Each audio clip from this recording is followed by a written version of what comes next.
Middle ഈസ്റ്റിലെ സംഘർഷ വ്യാപനമടക്കമുള്ള കാരണങ്ങൾ സ്വർണ്ണ വിപണിയെ പുതിയ റെക്കോർഡിലേക്ക് എത്തിക്കുന്നു. നിലവിലെ റെക്കോർഡുകൾ ഭേദിച്ചുകൊണ്ട് സ്വർണ്ണ വിപണി ഇന്നും കുതിച്ചുയർന്നിരിക്കുകയാണ്. ഇന്നലെ രാവിലെ സ്വർണ്ണവില പ്രഖ്യാപിക്കുമ്പോൾ അന്താരാഷ്ട്ര മാർക്കറ്റിൽ ഔൺസിന് $2,634 പരിധിയിലായിരുന്ന സ്വർണ്ണവില ഇന്ന് വൻ ഉയർച്ചയോടുകൂടി $2,662 പരിധിയിലാണ് ഇപ്പോൾ എത്തി നിൽക്കുന്നത്. എല്ലാ ദിവസവും നിങ്ങളിലേക്ക് കൃത്യസമയത്ത് സ്വർണ്ണവില എത്തിക്കുന്ന ഈ ചാനൽ നിങ്ങൾ സബ്സ്ക്രൈബ് ചെയ്യണമെന്നും ലൈക്ക് ചെയ്യണമെന്നും അഭ്യർത്ഥിക്കുന്നു. ഇന്നലെ രാത്രി തങ്കവില 7,525 രൂപയായി ഉയർന്നിരുന്നു. വൈകി വരുന്ന ഇന്നത്തെ തങ്കവില 11 മണിയോടുകൂടി കമൻറ്റ് ബോക്സിൽ പിൻ ചെയ്യുന്നതാണ്. എല്ലാവരിൽ നിന്നും വിലയേറിയ ഒരു ലൈക്ക് പ്രതീക്ഷിച്ചുകൊണ്ട് ഇന്നത്തെ സ്വർണ്ണവില നോക്കാം. ഇന്ന് പവന് 480 രൂപ കൂടി 25/9/2024.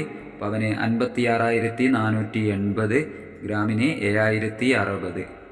സിൽവർ 98 രൂപയായി ഉയർന്നിരിക്കുന്നു.